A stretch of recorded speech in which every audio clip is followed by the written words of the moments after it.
Hello. तो कैसे हैं बच्चों आप लोग। तो स्वागत है आपका अपना चैनल शैलेश सर सिवान में। बच्चों आज हम लोग 12th का एक्सरसाइज तब चैप्टर 3 का प्रश्नावली 3.1 का क्वेश्चन नंबर 5 से सॉल्व करेंगे। ठीक है, तो आइए बिना वक्त जाए किए क्वेश्चन को सॉल्व करते हैं और देखते हैं। ठीक है बच्चों, देखो क्वेश्चन नंबर 4 जो है 4 कर रहा है, सॉरी 4 जो नहीं 5, क्वेश्चन नंबर क्या है 5 को सॉल्व करेंगे। 5 से सॉल्व करना है। कह रहा है कि एक 3 गुणे 4 अवयव की रचना कीजिए। एक 3 गुणे 4 अवयव की रचना कीजिए। देखिए लिखते हैं यहां से, माना कि a बराबर, ठीक है ना, 3 गुणे 4 कह रहा है, कितना 3 गुणे 4, तो a11 a12 a13 a21 a22 a23 a31 a32 a3 और a41 a42 a43 नहीं a41 a24 और a34, ये 3 गुणे 4, ठीक है ना। कितना रो है तो 1 2 3 है और कॉलम कितना है तो 1 2 3 4 है, ठीक है ना। तो हो गया 3 गुणे 4, ठीक है। तो ये 3 गुणे 4 का अवयव हो गया। ठीक है बच्चों, अब जो हम लोग सॉल्व करना है इसमें कंडीशन ए कह रहा है कि ए आई जे बराबर क्या करना है 1/2 माइनस के 3i प्लस के 4j मॉड, ठीक है ना, इसी का वैल्यू करना है। तो ध्यान दो बच्चों, बहुत इंटरटेनिंग है आज का जो टॉपिक है, बहुत मजा आने वाला है। एक एक कंसेप्ट आपके क्लियर हो जाएंगे और एक भी ऐसा प्रश्न नहीं है जो ना बताऊं। मैं सब कुछ प्रश्न बताऊंगा, जितना प्रश्न होगा मैं सारे प्रश्न का सलूशन करूंगा। बस आप लोग मेरे साथ बनाए रखिए और मेरे चैनल को सब्सक्राइब कर दीजिए, लाइक करिए, बेल आइकन को दबा दीजिए और कमेंट में अगर कुछ भी आपको नहीं आता है तो कमेंट बॉक्स में आप लोग कमेंट जरूर करें।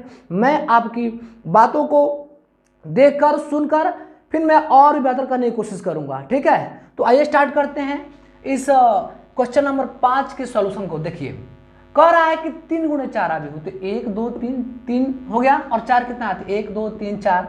बच्चों अब 3 गुणे 4 का तो अवयव बन गया और मैं आपसे बताया था कि पहले R1 R2 और R3, इसको मैं बोला था कि C1 C2 C3 और C4। हुआ कि नहीं हुआ, तो 3 गुणे 4 का भी हो और आपको क्या करना है बाबू, आपको इसका वैल्यू निकालना है। तो चलिए निकालते हैं इस वैल्यू को और सारे वैल्यू को निकालते हैं और देखते हैं। चलिए ध्यान दीजिए, पहला निकालते हैं बाबू a11। तो a11 पर देखिए 1/2 माइनस 3 गुणे के 1 और प्लस के जे का मान कितना है 1 ए मॉड में, तो हो जाएगा ये 1/2, ये 3 माइनस के प्लस के 1, ये हो जाएगा 1/2 और माइनस के 2, हो जाएगा 1/2 और 2। एक बात याद रखिएगा कि कोई भी संख्या या धनात्मक हो या ऋणात्मक हो, अगर वो मॉड में है तो उसका मान क्या होता है, पॉजिटिव हमेशा होता है, ठीक है ना, हमेशा पॉजिटिव होगा। तो माइनस में से निकाल क्या हो गया ये पॉजिटिव, एक कट कितना मिला हमको 1। अब निकालते a12 तो 1/2, ध्यान दीजिए मॉड माइनस के 3 गुणे के 1 और प्लस के और जे का मान कितना है 2। अब इसी में कैलकुलेशन कर लेंगे, ध्यान दीजिए 2 का में 2 माइनस के 3 और माइनस 3 में से चलिए एक स्टेप बढ़ा ही लेते हैं, हो सकता है कि आपको परेशानी हो। और माइनस 3 में से 2 जाएगा तो माइनस के 1 और माइनस 1 का माड करेंगे तो 1 हो जाएगा 1/2। निकालते हैं a13 तो 1/2 माइनस 3 गुणे 1 और जे का मान कितना 3, 1/2 के 3 कितना हो जाएगा ये 0 होगा ना, ये प्लस माइनस कितना कट का 0 का मार करेंगे 0 और टोटल हो जाएगा 0। और निकालते a14 तो 1/2 माइनस के 3 गुणे 1 जे का मान 4, तो 1/2 देखिए ये 4 हो जाएगा और माइनस का 3 गुणे 1 माइनस का 3 और प्लस के 4 में से माइनस 3 जाएगा प्लस का 1 और 1 का मार्ट बाहर करेंगे तो हो जाएगा 1 बराबर 1/2। अब निकालते हैं a21 तो 1/2। अब ध्यान दीजिए यहाँ अब a21 है तो i के मान 2 और j का मान 1, तो 1/2 ये माइनस के 6 प्लस 1 एक स्टेप बढ़ा देते हैं, 6 में से 1 गया माइनस के 5, माइनस 5 का मार्ड करेंगे कितना होगा प्लस, तो हो जाएगा 5/2। अब a22 पर तो ध्यान दीजिए a22 पर, तो a22 पर क्या होगा 1/2 माइनस के 3 गुणे के 2 प्लस के 2, तो 1/2 गुणा करेंगे 3 दूना के 6 में से 2 का माइनस के 4, माइनस 4 का वर्ग हुआ 4, मार्ड करेंगे तो 4 का मार्ड निकालेंगे तो 4 हो जाएगा, 2 दूना के 4, ये 2 मिला। अब a23 तो 1/, अब देखिए 3 i के मान 2 और j के मान 3, 3 दूना के 6 और माइनस 6 में से प्लस का 3 गया तो माइनस का 3 और माइनस 3 का मार्ड करेंगे तो प्लस का 3, तो ये हो जाएगा 3/2। अब होता है a24 तो 1/2, i का जो वैल्यू होगा वो होगा 2 और j का वैल्यू 4, तो 1/2 4 है 6, 6 में से 4 है कितना बचा, 6 में 4 गया 2, 2 का मार्ड करेंगे तो प्लस का 2 हो जाएगा, खत्म 1। इसी प्रकार 4 तक हो गया। अब देखिए, अब ध्यान दीजिए, अब निकालते हैं a31 का, a31 तो 1/2 माइनस 3, अच्छा i का मान कितना बाबू, तो 3 प्लस और इसका j का मान 1 तो 1। अब ध्यान दीजिए, थोड़ा ध्यान देंगे, 1/2 तो लिखे करेंगे, 3 3 9, 9 में से 1 गया माइनस के 8 और माइनस 8 का मॉड से बाहर करेंगे तो प्लस का 8, तो प्लस का 8 और 2 चौके 8। अब a32 तो 1/2 माइनस के 3 और i के मान 3 और j के मान 2, ध्यान दीजिए 1/2, 3 3 9 में से 2 गया 7, 7 का मार्ड बाहर करेंगे माइनस 7 का मार्ड बाहर करेंगे 7 हो जाएगा, तो 7/2। अब a33 तो 1/3, 3 गुणे के 3 प्लस के 3, 3 3 9, 9 में से 3 गया 6, 6 ये 3 हो जाएगा, यहाँ पर 3। a34 कर लेंगे, तो जब a34 करेंगे बाबू तो 1/2 माइनस के 3 गुणे के 4, सॉरी माइनस के 3 गुणे के 3 और प्लस के 4, तो हो जाएगा 3 3 9, 9 में से 4 गया कितना बचा 1/2, 9 में से 4 गया तो 5, माइनस 5 के मार्ड बाहर करेंगे तो प्लस के 5, यानी 5/2। तो देखो ध्यान दो, हमको जो वैल्यू मिला a बराबर माने थे ना, यहाँ पर कितना मिला, तो मान रख लीजिए पहला का मान कितना था 1, दूसरा का 1/2, तीसरा 0 और चौथा 1/2। अब यहाँ से इसका ये भी 5/2, 2, 3/2 और एक इसका वैल्यू 4, 7/2, 3 और 5/2, ये बाबू आंसर हुआ। ठीक है, तो ये आपका एक्सरसाइज जो था वो एक्सरसाइज याद रखिएगा आप लोग, 3.1 है। ठीक है ना, इस एक्सरसाइज है, ये पहला क्वेश्चन आपका सॉल्व हो गया। और अब इसका 5 का 2 भी बिल्कुल इसी प्रकार बनेगा, तो 5 का क्वेश्चन नंबर 2 देखते हैं वो क्या कह रहा है। ठीक है, तो आप लोग इसको नोट करिए, फिर आगे क्वेश्चन देखते हैं। तो मुझे पूरा विश्वास है कि आप लोग इसको समझ गए होंगे और जितने भी क्वेश्चंस हैं आप लोग बहुत आसानी तरीके से बनाते हैं, समझते हैं। यदि किसी भी विद्यार्थी को कहीं से भी दिक्कत हो तो क्वेश्चन पूछ सकता है कि सर जी हमको यहाँ समझ में नहीं आया, कमेंट बॉक्स में कमेंट जरूर करें। ठीक है, तो इस प्रकार 5 का जो 2 है बिल्कुल इसी प्रकार है, आप लोग बनाएंगे, आप लोगों के लिए होमवर्क है ये। ठीक है ना, नहीं आएगा तो कमेंट बॉक्स में आपको कमेंट जरूर करेंगे। और क्वेश्चन नंबर हम 6 देखते हैं, क्या कर रहा बाबू, ध्यान दो। क्वेश्चन नंबर 6 कह रहा है कि निम्नलिखित समीकरणों को x, y तथा z का मान ज्ञात करना। बहुत मजा आने वाला है, ये क्वेश्चन बहुत इंपॉर्टेंट है, बोर्ड के एग्जाम में पूछता है। तो देखो बाबू ध्यान दो, पहला क्वेश्चन कह रहा है कि 4x 3 5 है ना, ये क्वेश्चन है, और y 1 z और 5 ये है। और आपको क्या ज्ञात करना है भाई, आपको तो ज्ञात करना है x और y का मान ज्ञात करना है। तो इसमें घबराने की बात नहीं है बाबू, ध्यान दो क्या करेंगे हम। देखिए ये 4 जो है ये पहला है, इसका पहला इसके बराबर आ जाएगा, तो y बराबर के 4, ये पहला हल हुआ। x इसके साथ हो जाएगा तो x बराबर के 1, ये हो गया। और z की बात है तो z इसके साथ आ जाएगा, तो z बराबर के 3, ये हुआ आंसर। मतलब कि किसी भी आव्यूह में पहला रो सामने वाले के पहले रो के बराबर होता है। तो देखिए तो यह रो इस रो के बराबर है, यह रो इस रो के बराबर है, मतलब ये C1 के बराबर है और C2 के बराबर है। तो 4 बराबर y हो गया, 3 बराबर z हुआ, x बराबर 1 हो गया, आंसर हो गया। बिल्कुल इजी है, बहुत इजी है यह, ठीक है। अब इसका दूसरा क्वेश्चन देखते हैं कि दूसरा क्या कह रहा है। देखिए दूसरा क्या कह रहा है, देखते हैं, ध्यान दीजिए बाबू। दूसरा 6 का 2 नंबर क्वेश्चन कह रहा है कि x plus y 5 plus z 2xy बराबर दे रहा है 6, 5, 2 और 8। ये है चीज। देखिए कितना बढ़िया क्वेश्चन है, बहुत मजा आने वाला है बाबू, घबराने की जरूरत नहीं है, ठीक है ना। मैं आपसे अभी बताया कि x प्लस वाई किसके इक्वल होगा, तो 6 के इक्वल होगा, और 5 प्लस जेड किसके इक्वल होगा, तो 5 के होगा, और एक्स वाई किसके इक्वल होगा, तो 8 के होगा ना। तो चलिए अब देखिए x प्लस वाई 6 हो जाएगा, क्वेश्चन इसको 1 मान लेते हैं। ये देखिए 5 प्लस जेड किसके बराबर है, 5 के, तो जेड का मान निकालेंगे तो जाएंगे माइनस के 5 हो जाएगा, ये जेड बराबर 0 मिल गया। चलिए ठीक है। अब एक्स वाई की बात आती थी, एक्स वाई क्या है, एक्स वाई किसके बराबर है भाई, 8 की, क्वेश्चन नंबर इसको 2 मान लेते हैं।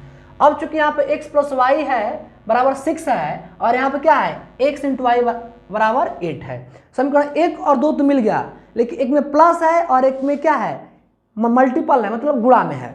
तो चलिए चूंकि जानते हैं, आप ऐसे लिख सकते हैं इसको, x प्लस वाई का whole square minus 2x into y, ये होता है, बिल्कुल होता है। इतना जो फंक्शन होता है x प्लस वाई का होल स्क्वायर, ये किसके बराबर होता है, ये एक थ्योरम है, ठीक है ना। यह थ्योरम है कि x प्लस वाई जो है वह x square plus y square के इक्वल होता है। X square plus y square बराबर होता है x प्लस वाई का होल स्क्वायर माइनस के 2xy। लेकिन आपको क्या करना है, यहाँ पर आपको x प्लस वाई बराबर 6 दिया है, यहाँ पर x इंटू वाई बराबर 8 दिया है। चाहे इस थ्योरम को छोड़ दीजिए ना, एक और थ्योरम है, हम क्या करते हैं यहाँ से बिल्कुल इजी तरीका से, देखिए यहाँ बिल्कुल इजी है। समीकरण 1 से लिखते हैं, समीकरण 1 से ध्यान दीजिए, यहाँ से x प्लस वाई बराबर 6, उधर भेजेंगे तो 6 माइनस के वाई, इसको मान लेते हैं थर्ड। अब x का मान समीकरण 2 में रख दीजिए, बिल्कुल सरल विधि है। लिखेंगे x का मान समीकरण 2 में रखने पर, बिल्कुल, तो देखिए x इंटू वाई बराबर के 8 हुआ, और बाबू x की जगह पर क्या रखेंगे, 6 माइनस के वाई, तो 6 माइनस के वाई इंटू वाई बराबर के 8, गुणा कर लेंगे तो 6y माइनस के वाई स्क्वायर बराबर के 8, इसको उधर भेजिए तो 8 जब इधर आएगा तो प्लस के वाई स्क्वायर माइनस के 6y इक्वल टू 0 हुआ, बिल्कुल हुआ। अब इसको सेटिंग कर लेते हैं भाई, मोबाइल पर इसको सेट कर लेते हैं, y square 6y plus 8 equal to 0।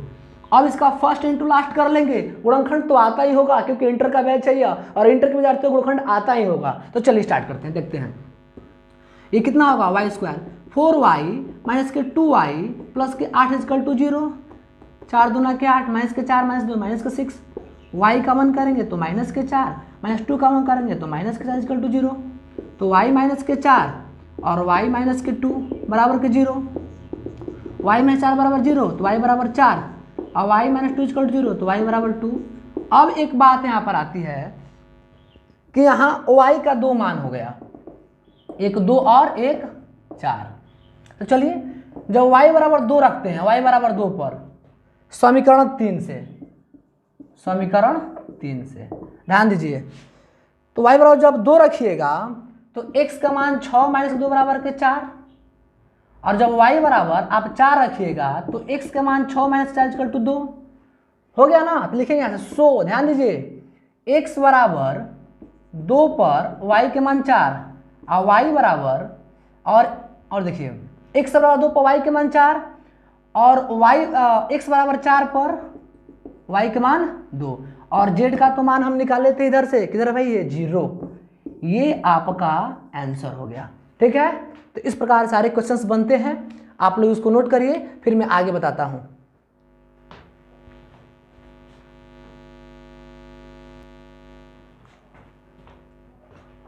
तो बच्चों अब क्वेश्चन नंबर देखिए, ये 6 का क्वेश्चन थर्ड है, ठीक है ना। इसमें भी कह रहा है कि एक्स वाई जेड का मान याद करना है। बिल्कुल इजी है, बहुत इजी है ये। देखिए क्या करेंगे, पहले तो यहाँ से सोल्यूशन करते हैं। तो ध्यान दीजिए, ये हो जाएगा x plus y plus z बराबर के 9, इक्वेशन नंबर 1।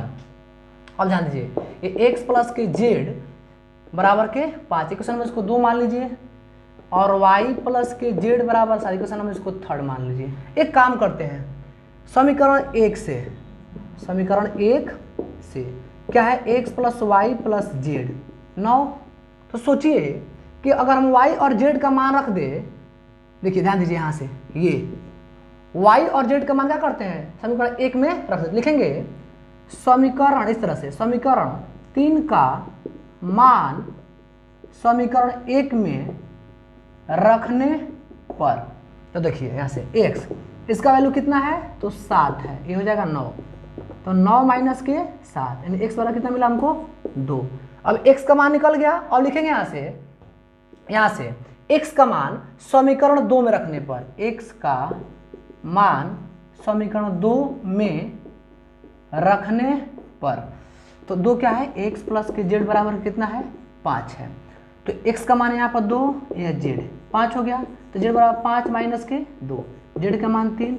तो बाबू x का मान 2, z का मान 3। अब x और z का मान समीकरण क्या करते हैं, 1 में रखने पर, x z का मान समीकरण 1 में रखने पर, तो देखो बाबू समीकरण 1 में रख रहे हैं, यही ना है, x plus y plus z बराबर के 9। तो x का मान कितना है, x का मान यहाँ से किधर गया, यहाँ 2, y ज्ञात करना है, z का मान कितना है, 3, 9, 3 2 कितना होता है, 5, y प्लस 5 बराबर के 9, तो y बराबर 9 और माइनस के 5, y बराबर कितना हो गया, 4। तो यहाँ से लिखेंगे आप लोग 100, x बराबर के 2, y बराबर के 4 और z बराबर के 3, यही आंसर होगा, ठीक है। तो मुझे पूरा विश्वास है कि आप लोगों को समझ में आ रहा है, कहीं कोई से दिक्कत नहीं है। और ये आप लोग समझ रहे कि ये इसके साथ होगा, या इसके साथ होगा, और ये इसके साथ होगा। और बिल्कुल समीकरण 1 2 3 आप प्रतिस्थापन विधि से क्लास 10वीं में पढ़े होंगे, उस विधि से हल कर सकते हैं, बिल्कुल आसान है। इसका x y और z का मान निकल गया, ठीक है। तो आप लोग इसको नोट करिए, फिर मैं अगला क्वेश्चन बता रहा हूं।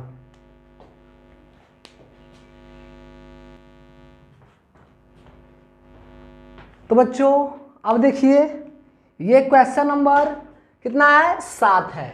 बिल्कुल मजेदार क्वेश्चन है, मतलब जब तक तोड़ेंगे नहीं तब तक छोड़ेंगे नहीं, मतलब जब तक ये क्वेश्चन हल नहीं होगा तब तक हम लोग हार मानने वाले नहीं है, ठीक है। तो आज बहुत मजा आ रहा है इस क्वेश्चन को सॉल्व करके, और मुझे पूरा विश्वास है कि आप लोग को भी बहुत मजा आ रहा होगा, ठीक है। तो देखिए बच्चों ध्यान दो, अब ये बिल्कुल छूमंतर, एकदम यूं छूमंतर। अब मैं क्या करता हूं, ये इसके साथ होगा, है ना, और ये इसके साथ होगा, ये वाला इसके साथ होगा, और ये वाला इसके साथ होगा, है ना। तो a माइनस बी बराबर के -1 फ्रॉम 1 मानते हैं, इसको लिखते हैं 2a प्लस सी बराबर के 5, इसको 2 मान लेते हैं। इसको लिखते हैं 2a माइनस के b बराबर के कितना 0, इसको 3 मानते हैं, और 3c प्लस d बराबर कितना, इसको 4 मानते हैं। मतलब समीकरण 1 2 3 4 के रूप में मिल गया, ठीक है। अब देखते हैं इसका मान क्या होता है। देखो बाबू ध्यान दो, इसमें चुनते हैं कौन किसके लायक है। तो देख रहे हैं कि a वाला के फंक्शन में है और b वाला का फंक्शन में है, मतलब 1 और 3 एक जैसे हैं, और 2 और 4 बिल्कुल एक जैसे हैं, मतलब ये लोग एक ग्रुप के हैं और ये लोग एक ग्रुप के हैं, ठीक है। तो चलिए समीकरण लिखते हैं, यहाँ से हैं, ध्यान दीजिए, समीकरण 1 माइनस 3 से पूछिए क्यों किया मैं, चूंकि देख रहे हैं कि a माइनस बी बराबर -1 और 2a माइनस बी बराबर के 0, अगर दोनों घटा लेंगे तो b वाला जो वैल्यू होगा वह कट जाएगा, ठीक है। तो देखो बाबू a माइनस के b बराबर के -1, 2a माइनस बी बराबर के 0, क्या किए हैं हम लोग, घटाए हैं, तो माइनस और माइनस ये खत्म, ये प्लस हो जाएगा, माइनस क्या होता है प्लस, और प्लस क्या होता है माइनस, यहाँ हो जाएगा माइनस, ये बचा। अब देखो 2a में से a हो जाएगा, माइनस के बच जाएगा, और ये बच जाएगा यहाँ पर -1, माइनस माइनस प्लस, a बराबर 1। वाह क्या बात है, a का मान तो मिल गया हमको। अब a का क्या करेंगे, यहाँ से a का मान समीकरण किसमें, 1 में रखने पर, 1 में रखने पर, तो ए में रखिएगा तो a माइनस बी बराबर के माइनस के 1, तो a का मान कितना बाबू 1 है, तो 1 माइनस बी बराबर माइनस के 1, तो माइनस बी बराबर माइनस 1 माइनस बी बराबर हो जाएगा minus 2, minus minus plus b बराबर 2। वाह क्या बात है, b का भी मान ज्ञात कर लिए। अब हम लोग के पास a और b दोनों का वैल्यू आ चुका है, a और b दोनों का वैल्यू आ चुका है बाबू। अब ज्ञात करना हम लोग निकालना है c और d का मान। तो चलिए स्टार्ट करते हैं। देखिए अगर हम a का मान, ध्यान दो बिल्कुल ध्यान दो, यदि हम a का मान समीकरण 2 में रख दे तो c का मान निकल जाएगा, बिल्कुल निकल जाएगा। लिखेंगे यहां से a का मान समीकरण 2 में रखने पर बाबू यही ना है 2a प्लस सी बराबर के 5। अब 2a का मान कितना बाबू 1 और c बराबर के 5, तो 2 प्लस का c बराबर के 5, 2 को उधर फेंक दीजिए, उठाकर फेंकिए जाए उधर, तो 5 माइनस के 2, तो c बराबर कितना हो गया 3। वाह, मतलब a का मान 1, b का मान 2 और c का मान 3। मुझे लगता है कि d का भी मान 4 होगा। चलिए चेक कर लेते हैं और देखते हैं, एक अंदाजा है, देखते हैं क्या आता है। तो हमारे पास a, b और c का तो मान निकल गया, d का मान ज्ञात करना है। तो लिखेंगे c का मान समीकरण 4 में रखने पर, वाह क्या बात है, तो 3c प्लस d बराबर के कितना होगा बाबू 13। चलिए तो c का मान क्या निकाले बाबू, मिला हमको 3 प्लस के d और ये मिला हमको 13, 3 तरीके 9, d और 13, इसको तो भेज दीजिए, तो 13 माइनस के 9 यानी d 9 में से 13 क्या 4। वाह वाह वाह क्या बात है, बिल्कुल सही जवाब, मतलब 4 आ ही गया, एकदम 4 आ गया। सो a बराबर 1, b बराबर 2, c बराबर 3 और d बराबर 4। वाह वाह वाह क्या बात है, बिल्कुल सही जवाब। और ये क्वेश्चंस आपके a b c d का वैल्यू आ चुका है। तो इस प्रकार से हल होता है बाबू, बहुत ही इजी है, मैट्रिक्स बहुत आसान है, बहुत मजा आ रहा है पढ़ने में, और मुझे पूरा विश्वास है कि आप लोग अभी तक जितना पढ़ाया गया है वो समझ में आ ही गया होगा। ठीक है, तो आप लोग इसको नोट करिए, फिर मैं अगला क्वेश्चन बताता हूं।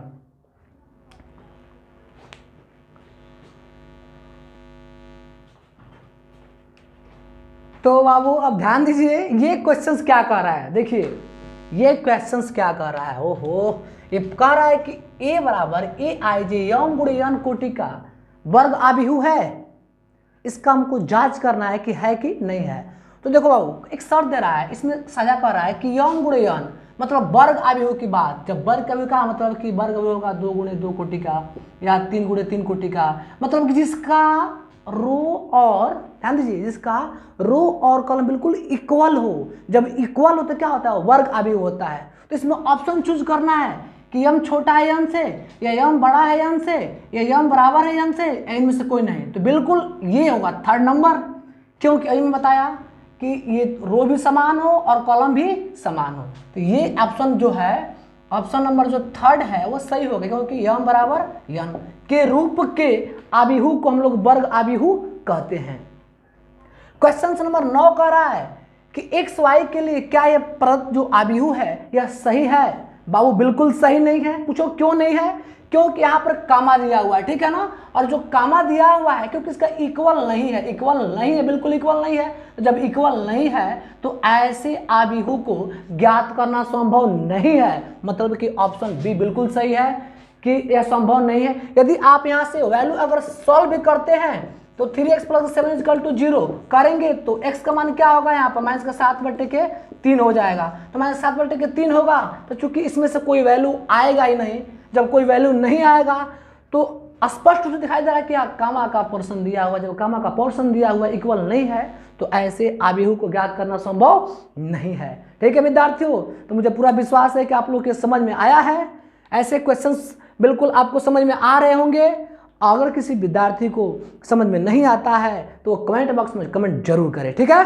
तो आप लोग इसको नोट करिए, ठीक है। ये क्वेश्चंस नंबर जो थे 9 थे, शायद एक क्वेश्चन और है, एक क्वेश्चन है 10 नंबर का रहा है कि 3 गुणे 3 कोटि की आबिहू कुल संख्या कितनी होगी। देखिए बिल्कुल 3 गुणे 3 कोटि की आबिहू की संख्या ज्ञात करेंगे। 3 गुणे 3 कोटि का रहा है ना, 3 गुणे 3 कोटि का आबिहू, तो अगर ज्ञात करते हैं बाबू तो बिल्कुल ये ऑप्शन इसमें दे रहा है, ए दे रहा है, ध्यान दीजिए, ए क्या दे रहा है 27, बी दे रहा है आपका 18 और सी दे रहा है 81 और डी दे रहा है कितना 512। मतलब कि इसमें से कौन होगा बाबू, तो याद रखिए कि बिल्कुल 3 गुणे 3 कोटि का आबिहू क्या होगा, ऑप्शन डी होगा, 512 इनकी अवयव की संख्या होगी। तो बच्चों ये आपका आज प्रश्नावली 3.1 संपन्न हुआ। फिर हम लोग मिलते हैं अगले क्लास में। जय हिंद।